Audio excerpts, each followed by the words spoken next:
மாயா, feel பண்றியா? எனக்காவது உண்மையை சொல்லு மாயா. ஸ்ருதி, ஃபர்ஸ்ட் ஆஃப் ஆல் நான் மாயா இல்ல, மஹதி.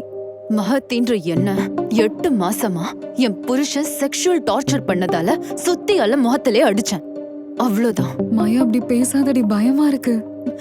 மாயா எனக்கு ஆக்சிடென்ட்ல செத்து போயிட்டா. இங்க இருக்கிறது, உன்கிட்ட பேசிட்டு இருக்கிறது, எனக்கு சின்ன வயசுல இருந்து எல்லாம் கொடுத்த மஹதி தான். இன்னைக்கு கோர்ட்ல உட்கார போறதும் மஹதி தான். மாயா, உண்மையை சொல்லு மாயா. ஸ்ருதி, மஹதிக்காக வாதாடுறேன்னு முன்னாடி வந்த ஒரே லாயர் அவர் தான். அவரு கூட மஹதிக்காக தான் வாதாடுவாரு. சார் வந்துட்டாங்க, கிளம்பலாம்.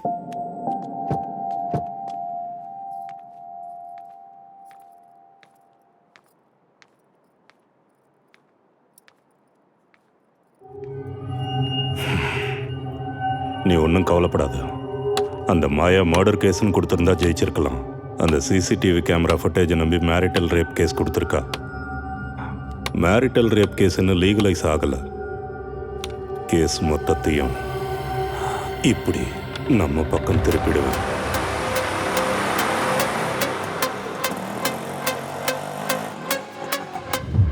நம்மளை எதிர்க்க வரவன் எவ்வளோ பெரிய கில்லாடியா இருந்தாலும் கேஸை விட்டுட்டு கோர்ட்ல இருந்து ஓடி போக வச்சிடும்.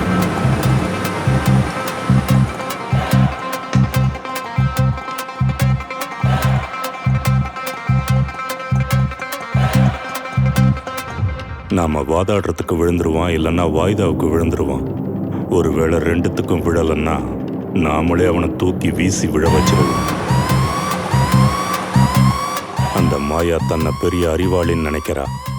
இனி வாழ்க்கையில் அவன் முகத்துல சிரிப்புங்கிறதே இருக்காது.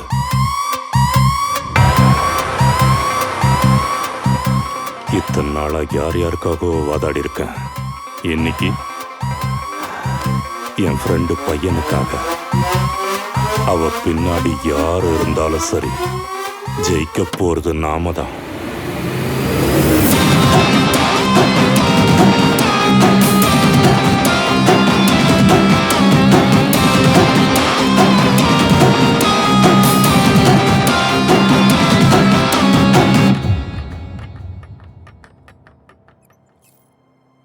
ரொம்ப நாளாவே என்ன டார்ச்சர் பண்ணிட்டு இருக்காரு சார். அதுக்காக தான் அவர் பெங்களூர் போனப்போ சிசிடிவி கேமராவை செட் பண்ண. வீட்டுக்கு வந்த உடனே வழக்கம் போல செக்ஸ்க்காக ஃபோர்ஸ் பண்ணாரு. இப்ப வேண்டாம் நான் பீரியட்ஸ்ல இருக்குன்னு சொன்னதுக்கு அப்புறமும் வேணும்னு என் கிட்ட வந்தாரு. நான் ஒத்துக்கலன்னதும் ஃப்ளவர் வாஸ் எடுத்து என் தலை மேலே அடிச்சாரு. என்னை சிவத்துல தள்ளி விட்டாரு. டைனிங் டேபிள் மேல இடிச்சாரு. ரொம்ப நாளா இதுதான் நடந்துட்டு இருக்கு. என்ன டிஃபெண்ட் பண்ணிக்கிறதுக்காக தான் கையில கிடைச்ச சுத்தி எடுத்து தலை மேலே அடிச்சேன்.